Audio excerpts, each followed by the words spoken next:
¿Por qué al envejecer es mejor vivir solo? Saludos cordiales a la audiencia de 1000 sabias reflexiones. Estimados televidentes, muchas personas mayores aún sienten que depender de sus hijos no es motivo de vergüenza. Si sus hijos pueden mantenerlos, esto demuestra que son exitosos y tienen los recursos para cuidar de sus padres.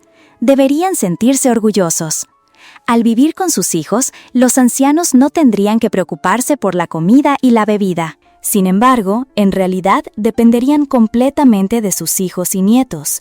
Muchos casos han demostrado que depender de los hijos no es aconsejable. Lo mejor es depender de uno mismo. Un ejemplo típico es el caso de la señora Lan, de 75 años, que hace 2 años se enfermó gravemente. Desde entonces vio claramente la realidad de su futuro. Al envejecer, es mejor proteger estas 3 cosas que depender de los hijos y nietos. ¿Por qué la señora Lan sentía que depender de sus hijos era inútil y sin resultados? ¿Qué se debe proteger al envejecer? Los invitamos a escuchar la historia de la señora Lan con 1000 sabias reflexiones para comprender mejor este problema. Este año tengo 73 años y soy viuda desde hace 13. Antes de que mi esposo falleciera, nuestras vidas eran muy felices y alegres. Tuvimos 2 hijos y una hija. Todos tenían vidas buenas y estables. Vivían y trabajaban en la ciudad, pero ese tiempo hermoso no duró mucho. 5 años después de que mi esposo se jubilara, falleció en un accidente automovilístico. Desde entonces, vivo una vida solitaria en una casa fría. Antes, sentía que mi salud era bastante buena y, con mi pensión mensual, podía valerme por mí misma incluso sin mi esposo a mi lado. Después de la muerte de mi esposo, la persona que causó el accidente me dio 300 millones para compensación, además de los 200 millones que mi esposo había ahorrado. Pero aún no me sentía segura. El camino que me quedaba por vivir era muy largo. Si vivía sola, ¿de qué me serviría el dinero? ¿Saben por qué la señora Lan se sentía tan preocupada? La señora Lan añadió que muchos ancianos le decían que no sabía apreciar su suerte. Le decían que tenía mucho dinero, pero no sabía cómo usarlo. Le aconsejaban que comiera bien, viajara, comprara, contratara ayuda doméstica. Pero yo sentía que esa vida de vejez no me pertenecía. Siempre pensé que mis hijos necesitarían mi apoyo. Pero solo cuando me encontré en dificultades me di cuenta de que todos eran codiciosos y egoístas. Después de la muerte de mi esposo, intenté tranquilizarme para poder gestionar bien la familia y para que el afecto materno-filial nunca se rompiera. Estaría de acuerdo incondicionalmente con todas las peticiones de mis hijos. Mis 2 hijos pidieron dinero para la casa hace muchos años. Me pidieron más de 200 millones. Mi única hija compró un coche y yo le di 100 millones adicionales. Y los gastos de vida diarios de mis nietos también los cubría yo. Solo esperaba tratarlos bien para que, cuando yo envejeciera, ellos pudieran tratarme igual de bien. Al envejecer, no tendré que sufrir. Esta es probablemente la idea de muchas personas mayores, ¿verdad? La señora Lan también dijo: creía que mis acciones eran correctas. En los años siguientes a la muerte de mi esposo, mis hijos fueron muy filiales conmigo. Mis 3 hijos me turnaron para cuidarme. Al principio, acordaron que me quedaría en casa de mis 2 hijos, 5 meses en cada casa, luego 2 meses en casa de mi hija. Dijeron que yo eligiera y me quedara el tiempo que quisiera. Después de un tiempo viviendo con mis hijos, me di cuenta de que no había nada de felicidad ni alegría en ello. Cuando mis hijos me llevaron a vivir con ellos, dijeron que era para que yo tuviera una vida cómoda en mi vejez. Pero en realidad no me sentía tan cómoda como viviendo sola en mi antigua casa. Además de que mi yerno me trataba como a una invitada durante mi estancia allí. Cuando me mudé a casa de mi hijo, tuve que soportar muchas críticas. En casa de mi hijo mayor, mi nuera me asignaba muchas tareas diarias. Al principio, mi hijo me daba 5 millones al mes para gastos familiares, pero unos meses después, mi hijo vio que mi pensión era demasiado alta y empezó a quejarse, pidiéndome que cubriera los gastos mensuales. Con amabilidad, acepté. Después, solo me daba 2 millones y yo cubría el resto. Cuanto más pasaba el tiempo, menos me daba, a veces ni siquiera un céntimo. Tuve que encargarme de todo con resignación.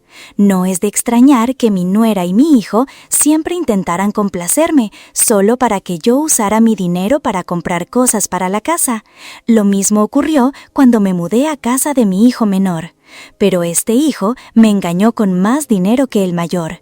Apenas me había mudado, me dijo que necesitaba dinero para invertir en un proyecto y quería que le diera unos 200 millones. Pero todo el dinero que tenía ya lo había gastado en ellos y en mi estancia en casa de mi hijo mayor. Ya no me quedaba nada. ¿Cómo recuperarlo? Cuando mi hijo menor vio que no tenía dinero, empezó a persuadirme. Quería que vendiera mi antigua casa a toda costa. Después de todo, esa casa solo la usaba unas pocas veces al año. Ahora que se turnaban para cuidarme, era mejor vender la casa lo antes posible para obtener un buen precio. Me decían constantemente que con el dinero lo compartiera con mis hermanos para que ellos pudieran hacer negocios. Si ellos se hacían ricos, mi vida también sería mejor. Aunque en vida mi esposo me había dicho que venderíamos la casa para vivir con mi hijo después de jubilarnos. Pero cuando mi esposo falleció, ya no tenía intención de venderla. Después de todo, mi esposo y yo habíamos dedicado tanto esfuerzo, sudor y lágrimas de toda una vida para comprar esa casa. Ese era el único lugar donde podíamos vivir. Si la vendía, ¿dónde me quedaría si quería volver al pueblo en días festivos? Rechacé la petición de mi hijo, pero lo que no esperaba era que mi hijo menor no se conformara. Incluso trajo a mi hijo mayor y su esposa para obligarme a vender la casa. Para calmar a mis 3 hijos, les di 50 millones a cada uno y les mentí diciendo que solo me quedaban 200 millones. Esto disipó su intención de vender la casa, pero creí que podría vivir tranquila. Después de una grave enfermedad, vi claramente la realidad. Hace 3 años tuve una caída que me causó un infarto cerebral. Afortunadamente, un transeúnte me llevó al hospital a tiempo. Tuve que limitar mi movimiento, no podía mover los brazos y las piernas no me permitían hacer muchas cosas. Por lo tanto, no solo no podía hacer las tareas domésticas, sino que necesitaba a alguien que me cuidara. Esta vez, al saber que ya no podía ayudar en nada, mis hijos empezaron a despreciarme. Incluso mis 2 nueras estaban cada vez más insatisfechas conmigo. Siempre se quejaban de que les causaba problemas y que tenían que servirme todos los días como si fuera una sirvienta. El médico me había dicho que necesitaba descansar y cuidarme bien para poder recuperarme, pero en casa de mi hijo me regañaban y reprochaban constantemente. Quizás esa fue la razón por la que el infarto no mejoraba. Poco después quisieron enviarme a un hogar de ancianos. No me gustaba nada la idea. Ir allí sería como estar encerrada en una prisión, sin poder ir a ninguna parte. Así que decidí volver a mi pueblo para recuperarme y contratar a una asistenta para estar más cómoda. Al principio dudaron y dijeron que una persona sola no necesitaba tanto dinero y que se lo diera a ellos. Ya había calado a mis hijos. Aunque les diera más dinero, no me respetarían. Incluso se llevarían el dinero y rápidamente me tratarían como a una extraña. Los había entendido demasiado bien al vivir con ellos. Todos los días tenía que gastar mi dinero y servirles como si fuera su sirvienta. A cambio, nunca me consideraron su madre. Insistí en volver a mi pueblo para recuperarme. También dije que contrataría a una asistenta por mi cuenta. No tuvieron más remedio que ceder. En menos de 1 año después de regresar a casa, mi salud se recuperó rápidamente. Ya podía caminar. Mis brazos y piernas eran más ágiles. Ya podía hacer algunas tareas domésticas sencillas. Cuanto más pensaba, más sentía que no vender la casa y no darles todo mi capital fue la decisión correcta. Si en ese momento no tuviera casa, no tuviera dinero, probablemente aún tendría que depender de mis hijos. Tendría que vivir constantemente bajo sus reproches y tormentos o quizás en un hogar de ancianos. Después de una enfermedad tan grave, lo vi aún más claro. Al envejecer, la gente se previene de estas 5 cosas antes que depender de sus hijos. La primera cosa, no entregar los bienes a los hijos demasiado pronto. Mil Sabias Reflexiones comparte la siguiente historia con nuestra audiencia. El día que decidí transferir la propiedad de mi casa a mis hijos, muchos amigos me aconsejaron que solo hiciera un testamento y no transfiriera la propiedad tan pronto. Pero pensé que tarde o temprano tendría que dársela, así que era mejor hacerlo mientras yo estuviera lúcida para que mis hijos pudieran concentrarse en su trabajo sin preocupaciones. Mi esposo falleció temprano. La propiedad de mi esposo y yo eran la casa donde vivíamos y 2 pequeñas parcelas de tierra. Decidí vivir con la familia de mi hijo mayor, así que les transferí la casa donde vivíamos, que tenía más valor, para que pudieran encargarse de la adoración a los ancestros y contar con ellos en mi vejez. Mi hijo menor y el segundo hijo heredaron las 2 parcelas restantes. Cuando decidí hacer el testamento y transferir toda la propiedad de la casa y la tierra a mis hijos, les dije que no me guardaba nada para mí. Después, mis hijos tendrían que ser responsables de mí. Mis hijos aceptaron alegremente, prometieron unirse para cuidar de mí. Sin embargo, la realidad posterior no fue como yo pensaba. Antes de que les diera la tierra, se preocupaban por mí y me preguntaban cómo estaba. Pero desde el día en que les di todos mis bienes, se mostraron distantes y fríos. Al principio, viví con mi hijo mayor. Los primeros días, mi hijo y mi nuera me cuidaron con alegría. Pero después se mostraron irritados y tuvieron muchas actitudes y acciones inaceptables.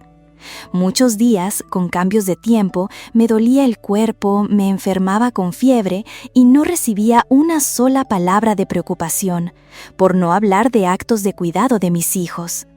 Vivir con mi hijo mayor se hizo demasiado. Me fui con mis otros 2 hijos, el segundo y el menor. Pero la situación no fue diferente. Resulta que estaban resentidos porque le di la casa más valiosa al hijo mayor y que él tenía la obligación de cuidarme y mantenerme. No era tarea de los hijos segundo y menor. Al escuchar a mis hijos hablar así, se me cayeron las lágrimas. Estos últimos meses he ido de un lado a otro entre las casas de mis 3 hijos y mi vida se ha trastocado. Claramente soy la dueña de la casa, pero ahora me siento perdida y desamparada en mi propia casa. Me equivoqué. Las lágrimas solo fluyen hacia abajo, nunca hacia arriba. Amé demasiado a mis hijos y olvidé prever mi propia protección. Inconscientemente me puse en una situación de dependencia y sumisión. La historia, tras ser compartida, recibió mucha atención y compasión de mucha gente. Una espectadora, la señora Nguyen Thi Nam, comentó: «En la vejez, tener dinero evita molestar a los hijos. Muchas situaciones que he encontrado en la vida confirman esto. Una anciana de 90 años con dinero vivía sola, contrató una asistenta y vivía cómoda y segura. Otra anciana, tras la muerte de su esposo, entregó su casa, documentos y dinero a su hijo y nuera. Luego se convirtió en una extraña en su propia casa. A la hora de la comida, le llevaban un plato de arroz con un poco de comida y se sentaba al pie de la escalera, mientras su hijo, nuera y nietos se reunían alegremente alrededor de la mesa. La amargura de la vida es increíble pero muy real. Yo misma, después de presenciar esas amarguras, aprendí una lección. Es decir, tengo preparado que mis hijos hereden la casa de la calle principal, pero solo después de mi muerte y el testamento se actualizará en cualquier momento, según su comportamiento». Otro espectador, el señor Tuen Nia, dijo: «Lo mejor es tener dinero en el bolsillo para no molestar a los nietos en invitaciones o celebraciones. Un anciano con dinero puede valerse por sí mismo. El verdadero amor de los padres por sus hijos es no necesitar que los hijos los mantengan en la vejez. Si uno está enfermo y los hijos están demasiado ocupados para cuidar, si uno tiene dinero, puede contratar a alguien que lo cuide.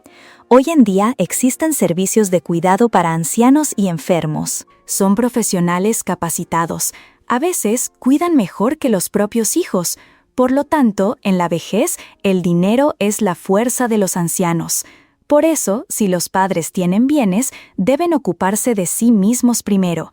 Lo que sobre, que lo dejen a los hijos y nietos en un testamento. No deben entregar sus bienes a los hijos mientras viven. Hay casos en los que los padres, mientras viven, tramitan la donación de la casa a los hijos.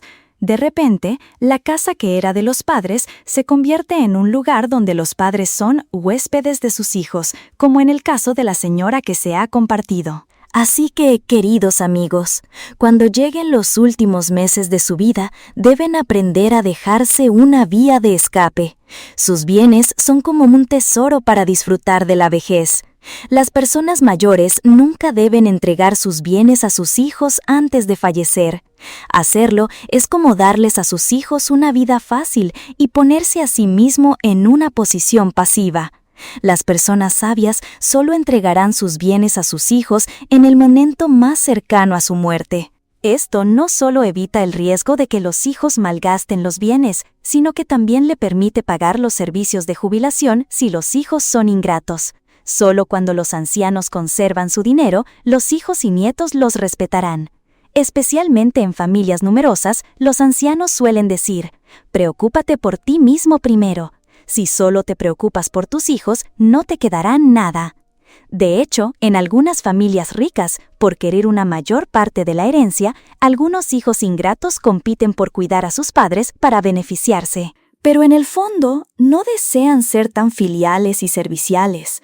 Por lo tanto, si quieres tener una vejez tranquila, solo debes conservar firmemente tus bienes para poder cubrir tus gastos cuando ya no tengas capacidad para trabajar. «Viviré bien, mamá, lo prometo». La hija alisó las arrugas de su vestido, se puso un poco de bálsamo labial, dio una vuelta frente al espejo. La madre dijo: «Estás guapa, pero ese escote es muy profundo, hija». La hija sonrió y le dijo a su madre: «¿De qué época eres, mamá, para seguir tan recatada?». La madre no dijo nada. Entró en la cocina a preparar el almuerzo. La hija la siguió. Abrió el refrigerador y sacó un plato de sandía que su madre acababa de cortar. Tomó un trozo y se lo llevó a la boca. La madre dijo: «Oh, ¿no tienes miedo de que se te borre el lápiz labial?». La hija rió. «Este labial me lo regalaron en Tailandia. No se borra, abuelita». La madre se sorprendió. «¿Ah, sí?».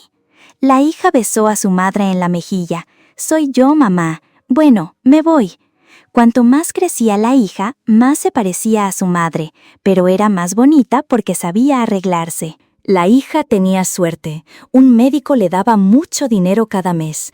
Todos los meses iba de compras. Pollo frito, cada vez que volvía traía un montón de ropa, cosméticos, moda de todo tipo. De vez en cuando, de repente, se acordaba. La hija le compraba algo a su madre, a veces un conjunto de ropa, a veces unas telas para que su madre se hiciera un vestido. La ropa, su madre casi no la usaba. Su madre salía poco. Además, rara vez la ropa que le compraban sus hijos le quedaba bien. Y las telas las llevaba a la costurera al final del callejón para que le saliera más barato. La hija sacó su moto por la puerta, oliendo a perfume, la ropa ondeando. La madre la llamó. «¿Volverás a cenar esta tarde, hija?». La hija pensó: «Todavía no sé, mamá, te llamo después». La madre le insistió: «Entonces te guardo la cena, ¿vale?». La hija frunció el ceño. «No, te llamo después, porque si como y luego me guardas la cena y me haces comerla, voy a engordar». Dicho esto, la hija se fue en su moto. La madre se quedó mirando a su hija un rato y luego volvió a casa. Eran 4 personas en casa. El hermano menor, que su padre solía llevar a la escuela y luego pasaba por la oficina para comer, rara vez volvía a casa. Solo estaban la madre y la hija. La madre se había acostumbrado a las comidas solo con su hija, pero cuando la hija fue a estudiar, también estuvo fuera de casa. La hija solía volver a casa muy tarde por la noche. En ese momento, la comida y la sopa que su madre le guardaba ya estaban frías. La madre se compadecía de su hija, que todo el día comía fuera. La madre solía recalentar la comida y la sopa para que estuvieran calientes. En esos momentos, la hija comía como si estuviera cumpliendo una tarea ardua, porque a menudo la hija ya había comido en algún otro lugar antes de volver a casa. La madre estaba sola en casa. Siempre esperaba con ansias el domingo, porque ese día la hija descansaba. La hija se quedaría en casa con su madre. Pero esos días la hija solía aprovecharlos para ir de compras y salir con sus amigos. O a veces la hija aceptaba ir a cenar, a pescar o a acampar con sus amigos. A veces la madre la aconsejaba. La hija sonreía y no le hacía caso. A la hija le gustaban los fideos de cangrejo y el pescado frito. Los domingos, cuando la hija se quedaba en casa, la madre se alegraba. Iba al mercado temprano por la mañana. La madre elegía cangrejos y carne y luego llamaba a su hija para enseñarle. La hija solo quería que su madre le dijera rápido y luego se escapaba a casa para chatear por teléfono con amigos o encendía la computadora para navegar por internet. La madre terminó de cocinar. Se puso un vestido nuevo que acababa de traer de la costurera. Entró en la habitación de su hija y preguntó: ¿Este vestido es bonito? La hija tenía los ojos pegados a la pantalla de la computadora. Sus manos manejaban el ratón distraídamente y respondió sin prestar atención: «Sí, te sienta bien, mamá». La madre frunció el ceño y dijo: «Cuando te fuiste, me di cuenta. Te lo pones para la diversión, pero hace unos años solo tenías unos pocos conjuntos que usabas una y otra vez». La hija puso mala cara. «Ay, Dios mío, mamá, siempre estás contando lo pobre que eras». La madre amaba esos momentos tranquilos junto a su hija. La madre le pidió a su hija que le quitara las canas. Al principio, la hija se negaba mucho. La madre tuvo que insistir para que se decidiera a apartarle el pelo. En ese momento, la hija se sorprendió y se entristeció. El pelo de su madre ya estaba más que medio blanco. Las lágrimas brotaron de los ojos de la hija. La hija trató de contener las lágrimas, pero éstas seguían cayendo sin control. Hasta que la madre sintió su hombro mojado. Entonces preguntó: «¿Por qué lloras, hija?». La hija tenía miedo de que si hablaba lloraría aún más. La madre dijo: «Eres una llorona». La hija corrió a buscar un pañuelo para secarse la cara y luego abrazó a su madre. La hija dijo: «¿Puedo acostarme un ratito, mamá? Luego comemos». La madre con mucho cariño preguntó: «¿Estás muy cansada de estudiar, hija?». La hija no dijo nada. La madre la invitó a acostarse, y la hija apoyó la cabeza en el brazo de su madre. «Mamá, has adelgazado mucho». La hija la abrazó con sus brazos. La hija se llevó la mano a los labios y se dio un pequeño mordisco. La marca del mordisco apareció débilmente y luego desapareció rápidamente. La hija gritó aterrorizada, pidiendo una ambulancia. La ambulancia llevó a la madre al hospital. El médico la examinó un rato y dijo que la madre había sufrido un aumento repentino de la presión arterial. Pero la hija la había llevado demasiado tarde. Ya no se podía salvar. La hija fue quien se desmayó. Nunca había pensado que este día llegaría. Mamá todavía estaba sana. Acababa de cocinar para mí. El padre y el hermano menor llevaron a la hija a casa. La hija apenas podía caminar. Entró en la habitación de su madre y vio la caja de madera de siempre. La hija, aturdida, tomó la caja de su madre. No dejaba que nadie la tocara. Su madre era así de normal, pero ahora la caja estaba en manos de su hija. La hija buscó la llave para abrir la caja. El padre, con los ojos llorosos, dijo: «Mamá la guardaba debajo de la estera, en la cabecera de la cama». La hija la tomó y la abrió. Dentro de la caja había una bufanda de lana rosa que su madre había tejido hacía unos años. Pero la hija no la usaba. La hija se burlaba de ella por ser de pueblo o anticuada. Debajo de la bufanda había un suéter de lana de niño, el suéter que la hija había usado cuando era pequeña. El suéter estaba doblado cuidadosamente por su madre. El suéter de lana tenía el nombre de la hija bordado. Luego, la hija vio un cuaderno con la letra de su propia mano, de cuando acababa de empezar primer grado. Letras garabateadas de la infancia. La hija tartamudeó: «¡Ah! ¡El abanico!». La hija sintió algo abultado. Lo sacó. un collar de oro. Al lado había una hoja de papel cuidadosamente escrita por su madre: la dote para mi hija. Resultó que esa era toda la herencia de su madre. Sin embargo, la hija se había reído una vez de esa caja de madera. La caja de madera que guardaba toda una época de dificultades para la familia. La caja de madera que guardaba la infancia de la hija. Conteniendo las lágrimas, la hija susurró a su madre: «Viviré bien, mamá, lo prometo». Queridos espectadores, aunque todos sabemos que cuidar a padres ancianos, enfermos o débiles no es tarea fácil, y tenemos que soportar muchas cosas que una persona normal no podría soportar. Pero nuestros padres crecieron lentamente con nosotros. Esta es nuestra mejor forma de corresponderles. Cuando los padres envejecen, honrarlos y cuidarlos es un deber y una responsabilidad que todo hijo debe tener. Aunque a veces no podamos preocuparnos por todo, hagamos lo mejor que podamos.